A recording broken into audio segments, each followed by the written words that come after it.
Hey everyone, let's jump right into a pretty massive paradox. Have you ever wondered how a set of rules written decades ago can somehow still govern a society that is changing at warp speed? Well, welcome back to The Explainer. Today we're unpacking a massive constitutional riddle, looking at the Constitution not just as a dusty old legal text, but as a living, breathing document. So we're starting with this giant riddle that every modern democracy has to grapple with. Are constitutions static? Like, is a constitution so perfectly sacred that nobody can ever change it? Or, on the flip side, is it just an ordinary law, an instrument we simply make up and can rewrite at will whenever the political winds shift? It's actually super common for nations to completely rewrite their constitutions after major political upheavals or changed circumstances. Take the Soviet Union, for example. They had four entirely different constitutions in a span of just 74 years, specifically in 1918, 1924, 1936, and 1977. But then contrast that with India. India has been governed by one single surviving document for 69 years. So why did one nation constantly hit the reset button while the other's framework endured? Well, here is our roadmap for today to figure that out. 1. The living document riddle. 2. How do we amend it? 3. The federal consensus. 4. The basic structure doctrine. 5. Letter versus spirit. And 6. A lasting democratic vision. All right, Section 1, the living document riddle, adapting to change.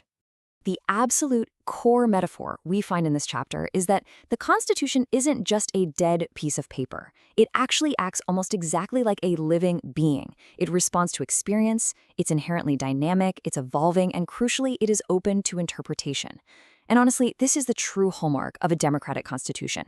It recognizes that, hey, human beings are fallible and society moves forward, so the framework literally must have the ability to be revised and re-examined. Which brings us to Section 2.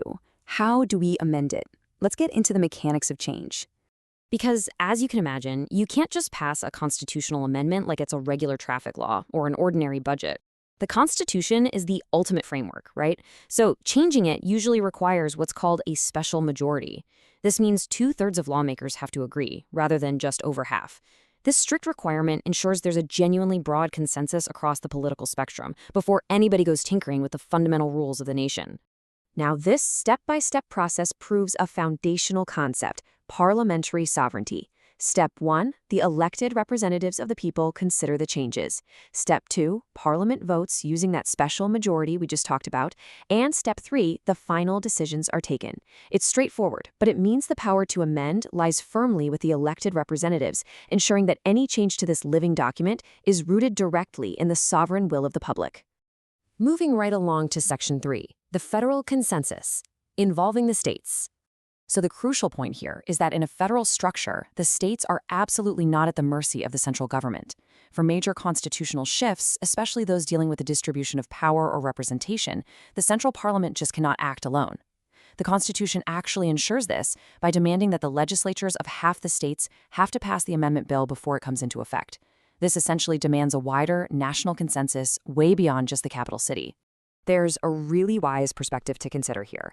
If the document truly is the expression of the will of the people, well, then there logically must be a provision to change it. The people's will just isn't frozen in time. So the framework that captures that will must be adaptable through these very careful amendment mechanisms. All right, Section 4, the basic structure doctrine, the limits to power. But wait a second. If Parliament can amend the Constitution, can they amend literally anything? Can they change it so much that it becomes totally unrecognizable? For years, amending the Constitution was essentially a massive game of tug-of-war. You had this dynamic tension between Parliament asserting its right to amend anything it wanted and the judiciary trying to protect fundamental rights and the core identity of the whole system.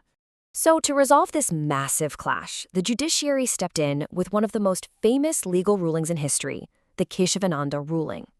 In it, the courts essentially invented a completely new concept called the basic structure doctrine. The ruling firmly stated that yes, while Parliament has broad powers to amend, it absolutely cannot endanger or destroy the basic structure of the Constitution. Think of it like this. You can totally renovate the house, but you absolutely cannot tear down the foundation. Next up is Section 5, letter versus spirit, interpreting the text. Now here is a crazy fact. If you read the Constitution cover to cover, you will not find the words basic structure anywhere. No way, not once. The courts resolved the tug of war by looking past the literal, strict letter of the law, the mere written text. Instead, they decided to honor the deeper spirit of the Constitution. They looked at the original intent, the historical and social circumstances, and the broad democratic aspirations that produced the document in the very first place. Just consider this really powerful idea. A mere text of the law is less important than the social circumstances and aspirations that have produced that law. That perfectly captures the idea that a constitution isn't just a cold, dusty legal manual. It is a social contract.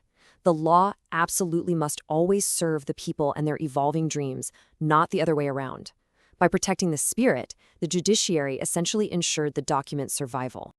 Which brings us to our final part, Section 6, a lasting democratic vision, enduring core values. Despite over half a century of intense, and I mean intense, political debates, certain foundational values remain absolutely intact today.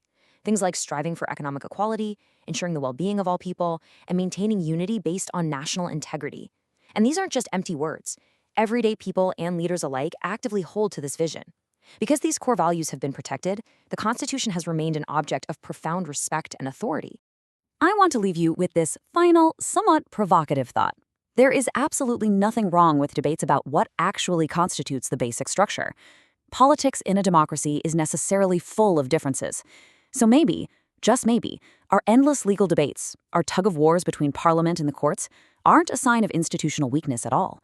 Maybe a living, contested constitution is actually the truest sign of a diverse, lively, open, and profoundly healthy democracy. What do you think? Keep learning, and I'll see you in the next explainer.